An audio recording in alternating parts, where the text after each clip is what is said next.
Hello friends, तो आज के इस वीडियो में हम डिस्कस करने वाले हैं कि अब यदि आपके द्वारा फाइनेंशियल ईयर 24-25 में कोई भी लिस्टेड इक्विटी शेयर या फिर listed equity oriented mutual fund sale किए जाते हैं और इन शेयर को सेल करने से अगर आपको कोई भी लॉन्ग टर्म कैपिटल गेन हो रहा है सेक्शन 112A में, तो उस कैपिटल गेन पे जो आपको 1,25,000 रुपये की एग्जेम्पशन प्रोवाइड की जाती है, उस एग्जेम्पशन की कैलकुलेशन कैसे की जाएगी। क्योंकि काफ़ी सारे टैक्स पेयर का ये डाउट है कि ये जो 1,25,000 रुपये की एग्जेम्पशन प्रोवाइड की जाती है ये हमें 23 जुलाई 2024 से पहले जो प्रॉफिट हो रहा है उस केस में प्रोवाइड की जाएगी या 23 जुलाई 2024 के बाद जो प्रॉफिट हो रहा है उस पर प्रोवाइड की जाएगी। तो आज की इस वीडियो में हम एग्जांपल के साथ समझेंगे कि ये जो आपको 1,25,000 रुपये की एग्जाम्पशन प्रोवाइड की जाती है लॉन्ग टर्म कैपिटल गेन के संबंध में, इसकी कैलकुलेशन कैसे की जाएगी। तो वीडियो आपके लिए काफ़ी यूजफुल होने वाली है, इसलिए वीडियो को एंड तक जरूर देखें। How to calculate tax on long-term capital gain under section 112A for financial year 24-25 assessment year 25-26। तो पहले हम ये समझ लेते हैं what is long term capital gain in case of share और म्यूचुअल फंड। तो अब यदि मान लो आपके द्वारा फाइनेंशियल ईयर 24-25 में किसी भी लिस्टेड इक्विटी शेयर में या फिर listed equity oriented mutual fund में या फिर किसी भी बिजनेस ट्रस्ट की कोई यूनिट है जो कि आपके द्वारा परचेज की जाती है और परचेज करने के बाद यदि आप उसको 12 मंथ्स तक होल्ड करके रखते हैं और उसके बाद में यदि आप सेल करते हैं और वो सेल यदि आप किसी रिकॉग्नाइज्ड स्टॉक एक्सचेंज के थ्रू करते हैं और यदि उस पर आपके द्वारा सिक्योरिटी ट्रांजैक्शन टैक्स का पेमेंट किया जाता है, तो उस केस में जो आपको प्रॉफिट होता है वो आपका लॉन्ग टर्म कैपिटल गेन माना जाता है। अब ये जो लॉन्ग टर्म कैपिटल गेन होता है उस कैपिटल गेन के संबंध में आपको 1,25,000 रुपये तक की एग्जेम्पशन प्रोवाइड की जाती है। यानी कि आपका 1,25,000 रुपये तक का अगर प्रॉफिट है तो आपको कोई भी टैक्स का पेमेंट गवर्नमेंट को नहीं करना है। तो इस तरीके से अब यदि ये प्रॉफिट आपको 23 जुलाई 2024 से पहले होता है तो उस केस में आपको 10% से टैक्स का पेमेंट करना है, और यदि ये प्रॉफिट आपको 23 जुलाई 2024 के बाद में हो रहा है तो उस केस में आपको 12.5% से टैक्स का पेमेंट करना है।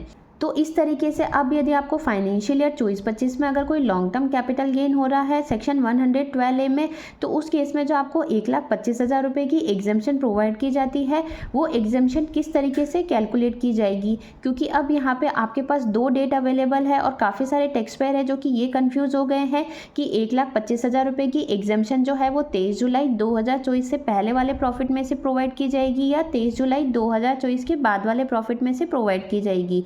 तो इसको हम एग्जाम्पल के साथ समझेंगे ताकि आपको अच्छे से क्लियर हो जाए।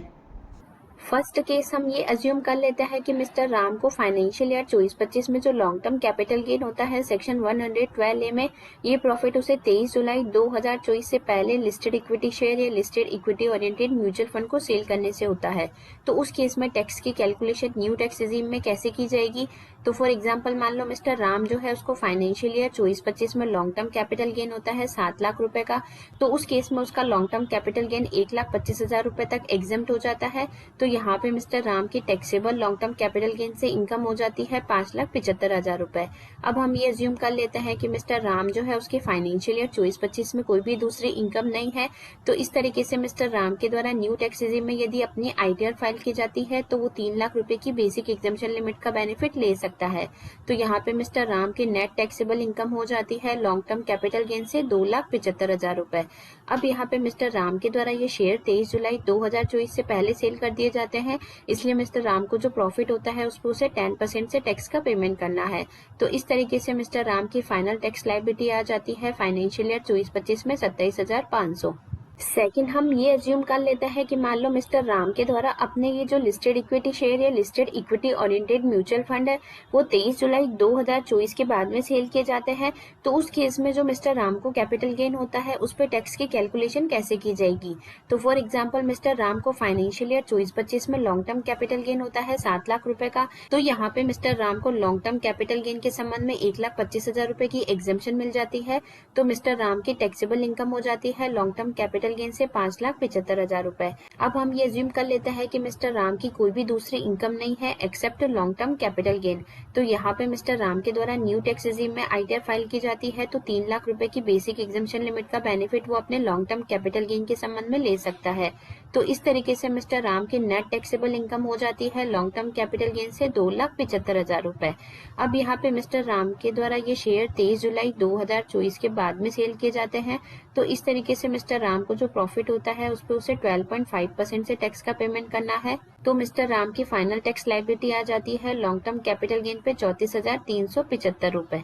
नेक्स्ट एग्जाम्पल हम ये मान लेते हैं कि यदि मिस्टर राम के द्वारा फाइनेंशियल ईयर 24-25 में जो लिस्टेड इक्विटी शेयर या इक्विटी ओरिएंटेड म्यूचुअल फंड को सेल किया जाता है, तो उस केस में मिस्टर राम को जो लॉन्ग टर्म कैपिटल गेन होता है वो कैपिटल गेन 23 जुलाई 2024 से पहले और 23 जुलाई 2024 दोनों के बाद में होता है।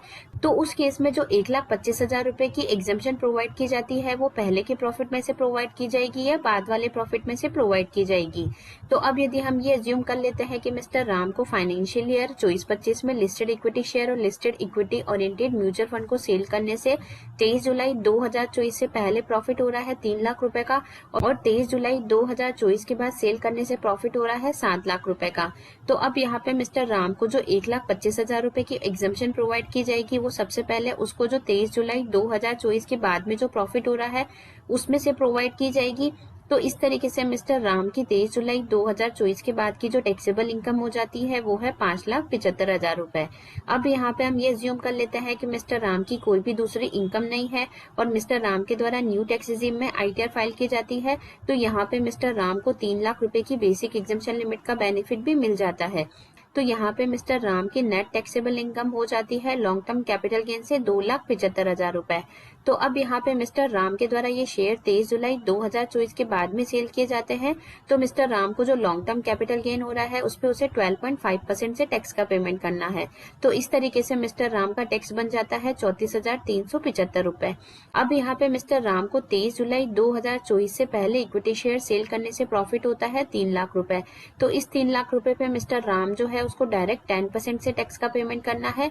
तो मिस्टर राम का टैक्स बन जाता है 30,000 रुपए। तो अब यहाँ पे मिस्टर राम जो है उसकी फाइनल टैक्स लायबिलिटी बन जाती है लॉन्ग टर्म कैपिटल गेन से 64,375 रुपए। तो इस तरीके से यदि मिस्टर राम को 23 जुलाई 2024 से पहले और 23 जुलाई 2024 के बाद में अगर प्रॉफिट होता है तो टैक्स की कैलकुलेशन इस तरीके से की जाएगी। नेक्स्ट अब हम ये अज्यूम कर लेते हैं कि मिस्टर राम को फाइनेंशियल ईयर 24-25 में लिस्टेड इक्विटी शेयर सेल करने से जो लॉन्ग टर्म कैपिटल गेन होता है वो 23 जुलाई 2024 से पहले 2 लाख रुपए और 23 जुलाई 2024 के बाद में 1 लाख रुपए का होता है। तो उस केस में मिस्टर राम को जो 1,25,000 रुपए की एग्जेम्पशन प्रोवाइड की जाती है लॉन्ग टर्म कैपिटल गेन के संबंध में, तो उसकी कैलकुलेशन कैसे की जाएगी। तो अब हम ये अज्यूम कर लेते हैं कि मिस्टर राम को फाइनेंशियल ईयर 24-25 में अदर सोर्सेज से इनकम रिसीव होती है 3 लाख रुपए की। तो अब यहाँ पे मिस्टर राम के द्वारा अपनी फाइनेंशियल ईयर 24-25 की ITR यदि न्यू टैक्स रिजीम में फाइल की जाती है तो मिस्टर राम को जो बेसिक एग्जेम्पशन लिमिट का बेनिफिट प्रोवाइड किया जाता है 3 लाख रुपये का, वो सबसे पहले उसकी अदर सोर्सेज की जो इनकम होती है उससे एडजस्ट किया जाएगा। उसके बाद यदि कोई बैलेंस बचता है तो वो उसकी लॉन्ग टर्म कैपिटल गेन की इनकम में से एडजस्ट किया जाएगा। तो अब यहाँ पे मिस्टर राम की फाइनेंशियल ईयर 24-25 की अदर सोर्सेज की इनकम है 3 लाख रुपए की। तो इस तरीके से मिस्टर राम को 3 लाख रुपए की बेसिक एग्जेम्पशन लिमिट का बेनिफिट मिल जाता है। तो उसकी अदर इनकम पे टैक्स लायबिलिटी 0 हो जाती है। अब यहाँ पे मिस्टर राम को 23 जुलाई 2024 के बाद में लॉन्ग टर्म कैपिटल गेन होता है 1 लाख रुपए का। तो उसमें से 1 लाख रुपए का उसका प्रॉफिट एग्जेम्प्ट हो जाएगा और रिमेनिंग जो 25,000 रुपए की एग्जेम्पशन है वो मिस्टर राम को 23 जुलाई 2024 से पहले जो प्रॉफिट अर्न किया जाता है उसमें से प्रोवाइड की जाएगी। तो इस तरीके से मिस्टर राम की 23 जुलाई 2024 से पहले की टैक्सेबल इनकम हो जाती है 1,75,000 रुपये। तो अब यहाँ पे मिस्टर राम को 10% से टैक्स का पेमेंट करना है।